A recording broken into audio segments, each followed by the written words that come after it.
السلام علیکم، آپ دیکھ رہے ہیں سلیم بخاری شو. میں ہوں ذیشان ملک اور پروگرام میں میرے روبرو ہوں گے جناب سلیم بخاری صاحب. السلام علیکم بخاری صاحب. وعلیکم السلام، کیسے ہیں آپ؟ آپ سنائیں کیسے مزاج؟ Welcome to the show sir. Thank you so much. Thank you so much. Sir آج کے پروگرام میں وہی بات کریں گے جو آج کل ہو رہی ہے. بھارت جو کہ پاکستان کا ازلی دشمن ہے اور بار بار اپنے مقاصد سے، اپنے بیانات سے، اپنی حرکتوں سے ثابت کرتا ہے کہ اسے پاکستان کی نہ ترقی ہضم ہو سکتی ہے، نہ پاکستان کی خوشحالی ہضم ہو سکتی ہے، اور وہ کسی طریقے سے اپنے جو عزائم ہیں ان کو پورا کرنے کے لیے کوئی نہ کوئی ایسی کوشش کرتا ہی رہتا ہے. ابھی پہلگام حملے کو دیکھ لیجئے، ایک حملہ ہوتا ہے، اس پر خیر بہت بات ہو چکی ہے کہ 5 منٹ کے اندر اندر ہی آپ کو الہام ہو گیا کہ بھائی یہ پاکستان نے حملہ کیا اور پاکستان سے لوگ آئے ہیں، انہوں نے آ کر اٹیک کیا اور آپ کی 9 لاکھ کی تقریباً جو فوج ہے وہ سوئی ہوئی تھی.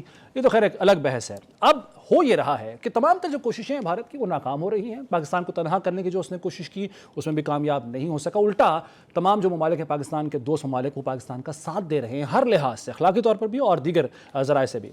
اب کنٹرول لائن پر فائرنگ کر رہا ہے بھارت، پانی روکنے کی دھمکیاں بھی دے چکا ہے، لیکن کسی طرح سے بھی بھارت کا اپر ہینڈ نہیں. اور پاکستان کی طرف سے جو رد عمل دیا گیا ہے وہ بڑا شاندار ہے، اس کا اعتراف بھی کیا جائے. ایک طرف بھارت ہے جہاں پر جرنیلوں کو فارغ کیا جا رہا ہے عہدوں سے، اور دوسری طرف یہاں پر امریکی اخبار نیو یارک ٹائمز نے جنرل عاصم منیر کو جرأت مندانہ اور واضح موقف رکھنے والا سپہ سالار قرار دے دیا ہے. تو اس پر بات کریں گے سلیم بخاری صاحب سے.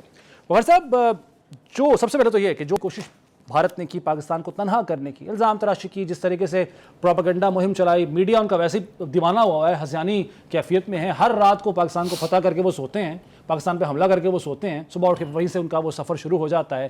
پاکستان کا رد عمل اور اس کا اعتراف جو پوری دنیا کر رہی ہے، میرے خیال سے اگر ہم اس کو سیگمنٹ میں تقسیم کر لیں نا تو پھر بات کرنی آسان ہو جائے گی. بالکل ٹھیک ہے. میرے خیال سے پہلے تو ہم دہشت گردی کی بات کرتے ہیں کہ ہندوستان اپنے ملک میں جو دہشت گردی کرتا ہے وہ تو ایک الگ کہانی ہے. پاکستان کے اندر جو وہ دہشت گردی کرتا ہے وہ ایک الگ کہانی ہے. دوسرا ہے آبی دہشت گردی جو اس کا بہت زیادہ تذکرہ ہو رہا ہے. تیسرا ہے جو بھارتی بڑکے ہیں، خاص طور سے فوجی سپریئرٹی کے حوالے سے دیکھ لیں، اور رفائل دکھائے ہمیں انہوں نے، وہ سب کچھ. ایک اور محاذ ہے سفارتی محاذ، اس کے اوپر ہم کہاں کھڑے ہیں، بھارت کہاں کھڑا ہے. پھر ہے میڈیا کی بیٹل، نیشنل انٹرنیشنل، ٹھیک ہے. And last but not the least کہ عالمی ادارے جو ہیں وہ کس طرح سے رسپونڈ کر رہے ہیں اس صورتحال کو. تو یہ میرے خیال سے ایک گیمبٹ ہے جس کو ہم اسی اعتبار سے ذرا ڈسکس کر لیتے ہیں. بھارت کی دہشت گردی کے بارے میں ہم نے 4 مرتبہ دنیا کو ڈوسیئرز بھیج کے یہ ثابت کیا کہ پاکستان میں ہونے والی دہشت گردی سے بھارت ہر لحاظ سے منسلک ہے. نہ صرف منسلک ہے، اس کی فنانسنگ وہ کر رہا ہے، اسلحہ وہ مہیا کر رہا ہے. ایکٹیو اسپائنیج کے اتنے انڈینائبل ثبوت ہمارے پاس ہیں. ایک کا نام تو کلبوسن ہے جو سرونگ نیوی کا آفیسر تھا، was caught red-handed in Balochistan. And he had admitted as well. And he has admitted all his crimes اور پوری دنیا کو یہ پتہ ہے. تو ایک تو یہ. دوسری بات یہ کہ جو ہندوستان میں دہشت گردی ہوتی ہے اور جو ہمارے نام ٹھوک دی جاتی ہے، اس کی بھی تفصیل میں نے بڑی محنت سے نکالی ہے. کچھ مین پوائنٹس ہم نے پہلے ایک پروگرام میں بتائے تھے، لیکن چونکہ بات ہو رہی ہے اوور آل تو میرے خیال سے اس کی تفصیل جو ہے وہ شیئر کرنا بہت ضروری ہے. دیکھیے اس میں ایک کامن فیکٹر جو میں بعد میں بتاؤں گا، پہلے میں آپ کو چند، سارے نہیں، چند میں انسیڈنٹ بتاؤں. صحیح ہے. جہاز ہائی جیک ہوتا ہے جی 1999 میں، کارگل جنگ ہوتی ہے 1999 میں، پارلیمنٹ پر دہشت گردی کا حملہ ہوتا ہے 2002 میں، اکشل دھام مندر پر دہشت گرد حملہ ہوتا ہے پہلے 2002 میں اور پھر 2017 میں. ٹھیک ہے. اس کے بعد پٹھان کوٹ میں دہشت گردی کا حملہ ہوتا ہے، یہ 2016 میں.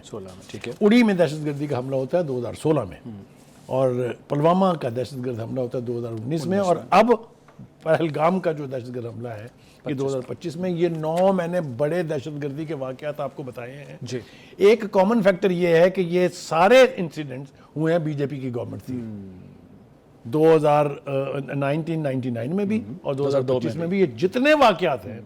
تو طے یہ ہوا کہ بی جے پی جب بھی آتی ہے اس نے پاکستان کو بدنام کرنے کے لیے اور ریاستوں میں الیکشن جیتنے کے لیے یہ فالس فلیگ آپریشن کرنے ہوتے ہیں، جو رنگے ہاتھوں پکڑ کے واضح طور پر ہم نے ثابت کر دیا ہے کہ یہ ہندوستان کی اپنی کارروائی ہوتی ہے. اور مودی تو ایکسٹریمسٹ ہے اس میں سب سے زیادہ بی جے پی کے اندر. ٹھیک ہے جی. دوسری بات یہ ہے کہ ہم کیسے رسپونڈ کرنے جا رہے ہیں. بالکل ٹھیک ہے. اس کو لے کے اب جو دھمکیوں والی زبان ہے، بھارت کی دھمکیاں جس کا میں نے ذکر کیا، ان کا ہم چھوڑیں گے نہیں، ہم یہ کر دیں گے، ہم یہ کر دیں گے، یہ ساری بکواس ہم نے سنی. لیکن اس کے اوپر 2 رسپانس صرف میں آپ کو عسکری قیادت کی طرف سے کوٹ کرنا چاہتا ہوں، جس کے بعد کچھ کہنے کی ضرورت نہیں ہے. آرمی چیف نے کہا، you start it and we know how to finish it. It says it all. ہاں اس میں عزم بھی ہے, اس میں ولولہ بھی ہے, اس میں جوش بھی ہے, اس میں سب کچھ ہے. It was substantiated by DGISPR. اس نے کہا we are ready, don't test us. It says it all. Is that right? Right. تو عسکری قیادت کا رسپانس تو میرا خیال ہے نہ صرف انڈیا کو بلکہ دنیا بھر کو پہنچ گیا ہوگا Precise. کہ we are not an easy prey anymore. 2 بڑی جنگیں اور ایک تیسری جو 1948 والی تھی کشمیر کی جنگ, آپ نے لڑکے دیکھ لی, ہم ایزی پرے نہیں ہیں, ہم واک اوور نہیں ہیں. آپ آئیں گے تو لگ پتہ جائے گا آپ کو, یہ بات بالکل درست ہے. ٹھیک ہو گیا جی؟ جی ٹھیک. آگے آ جائے جناب. جی ہم نے پھر اس کو سبسٹینشیٹ کرنے کے لیے کچھ تھوڑے سے مظاہرے بھی کیے. ہم نے میزائل ٹیسٹ کیے, ابدالی ریسنٹ. 2 میزائل تو ریسنٹلی ٹیسٹ ہوئے. جی ہاں, جی ہاں. یہ میسج ہے نا کہ ہم غافل نہیں ہیں. رفیل کے ساتھ جو ہوا, ہندوستان کو اور فرانس دونوں کو اپنی ریپوٹیشن بچانا مشکل ہو گئی ہے. کیسے ہوا؟ یہ تو ٹیکٹیکل وارفیئر ہے نا, اس کی ہم تفصیل میں نہیں جائیں گے, لیکن فیکٹ یہ ہے کہ occupied illegally occupied Indian Kashmir جو ہے اس کے اوپر 4 رفیل طیارے اڑے. پھر کیسے ان کے ریڈار جیم ہو گئے, کیسے وہ وہاں سے بھاگے جب ہمارے جہاز فضا میں بلند ہوئے. یہ کہانی میرے خیال سے آنے والے سالوں تک بھارت کے لیے بھی شرمندگی کا باعث بنے گی, اور جس نے طیارے مہیا کیے ہیں اس کی بھی ریپوٹیشن کا مسئلہ ہے. سر مودی تو یہی منجن بیچ رہا تھا رافیل کا, کیا جی رافیل ہوتے تو وہ ابھی نندن والا واقعہ نہ ہوتا. جی اب دیکھ لینا جناب, رافیل تھے تو ابھی نندن والی بھی ضرورت نہیں کر پائے. ٹھیک ہو گیا جی؟ آگے آ جائیے جناب. ہمارے ہاں اس کے لیے کیا ہے, کوئی تو ہمارے J-10 کی بات کر رہا ہے, آپ کو پتا ہے J-10 is the most sophisticated weapon. نہ اس کے آگے F-16 ٹھہرتا ہے, نہ اس کے آگے Su-35 ٹھہرتا ہے. یہ ثابت شدہ بات ہے, اس لیے کہ اس کے ساتھ جو بیک اپ سپورٹ ہے, جو ریڈار سسٹم ہے اور جیمرز ہیں اس کے, اس نے دنیا میں اپنا لوہا منوا لیا ہے, اور یہ 5th جنریشن ایکسپیریمنٹ ہو چکا ہے جو رافیل بھاگے. ٹھیک ہو گیا جی؟ ٹھیک ہے. اس کے بعد آ جائیے جناب, اب ہم آتے ہیں سفارتی سطح پہ. سفارتی سطح کے اوپر میں سمجھتا ہوں کہ پاکستان کے فارن آفس کی تعریف نہ کی جائے تو بڑی زیادتی ہوگی. ہم نے کیا کیا؟ سب سے پہلے ایک ریزولوشن پاس ہوتی ہے security council, United nation security council میں. پہلی دفعہ ہے کہ ہندوستان میں اتنا بڑا واقعہ ہو, اس کے اوپر ریزولوشن پاس ہو, اس میں نہ پاکستان کا نام ہے, نہ اس میں پہلگام کا نام ہے. اس میں کیا ہے کہ دہشت گردی جہاں بھی ہو, کوئی بھی کرے, کسی بھی وقت ہو, ہم اس کی مذمت کرتے ہیں. یہ تو پاکستان کا مسلسل سٹانس رہا ہے. بالکل ٹھیک ہے. ہاں ہم تو ابھی بھی یہ چھوٹی فتح نہیں ہے. آگے چلیے. اس وقت جب ہم بات کر رہے ہیں, میرے خیال سے ایک ان کیمرہ سیشن جو ہے سیکورٹی کونسل کا ہو رہا ہے. جی ٹھیک ہے. اور پاکستان کی گورنمنٹ نے بھی یہ فیصلہ کیا ہے کہ اب ہم اپنا کیس لے کے یونائٹڈ نیشن سیکورٹی کونسل میں جائیں گے اور کہیں گے کہ یہ ایگریشن جو ہے, یہ بھارت جو ہے, یہ ہر دفعہ ہمارے متھے جڑ دیتا ہے, اور اس کی اپنی جو گراؤنڈز ہوتی ہیں اس کے لیے وہ اتنی ہالو ہوتی ہیں کہ اس کو شرمندگی کا احساس. مودی اپنے پاؤں کلاڑی مار بیٹھا ہے. وہ اس لیے, اس کی بھی 2 وجوہات ہیں. ایک تو یہ کہ بہار بہت بڑا صوبہ ہے, بہار میں الیکشن ہو رہے ہیں, اور پہلے جو الیکشن ہوئے 13 ریاستوں میں, اس میں سے 7 میں بی جے پی ہار چکی ہے. اس لیے وہ افورڈ ہی نہیں کر سکتے کہ بہار میں الیکشن وہ ہار جائیں, اسی لیے انہوں نے یہ ڈرامہ گھڑا ہے. یہ اور اس پر خود آوازیں اٹھ رہی ہیں بھارت کے اندر. اس کے اوپر سب سے زیادہ تو کانگریس کے راہل گاندھی نے جو کچھ کہا وہ ہم پہلے پروگراموں میں بتا چکے ہیں, دہرانے کی ضرورت نہیں ہے. لیکن یہ آوازیں بھی کہ یہ کیا دھرا خود بھارت کا اپنا ہے, یہ ہندوستان کے اندر سے بھی آوازیں اٹھ رہی ہیں. اس کی ریاستوں کے لیڈر بول رہے ہیں, اور کشمیر کی لیڈر محبوبہ مفتی اور انہوں نے بھی باقی جو کچھ کہا وہ آپ کے سامنے. جی ہاں. تو سفارتی سطح کے اوپر یہ یہاں بات ختم نہیں ہو رہی ہے. اچھا. اس کے بعد او آئی سی نے جو ریزولوشن پاس کی ہے اس میں صاف طور پہ کہا ہے, یعنی انڈین پریمیسز اگر وہ ایکسیپٹ کر لیں تو پھر یہ نہیں کہا جاتا کہ دونوں ریسٹرینٹ سے کام لیں, صحیح, اور امن جو ہے آپس میں بیٹھ کے بات چیت کے ساتھ طے کریں. آگے آ جائیے. سیکورٹی اپنے گلف کونسل, جی, انہوں نے بھی پاکستان کے موقف کی تائید کرتے ہوئے یہ کہا ہے کہ جنگ کو بڑھاوا نہیں دینا چاہیے اور معاملات آپس میں بیٹھ کے طے کر لینے چاہیے. بالکل ٹھیک ہے. چوتھا مرحلہ کہیں بھی پاکستان پہ دباؤ نہیں ڈالا جا رہا. کریکٹ. 5واں آ گیا جی میڈیا بیٹر. بھائی نیو یارک ٹائم لکھ رہا ہے کہ یہ ہندوستان کو غور کرنا پڑے گا. دوسرا یہ کہ جو خراج تحسین انہوں نے پاکستان کے آرمی چیف کو پیش کیا ہے, میرے خیال سے اس کا دہرایا نہ جانا بڑی زیادتی ہوگی. صحیح بات ہے. انہوں نے کہا کہ وہ مرد آہن ہے and he means everything that he says.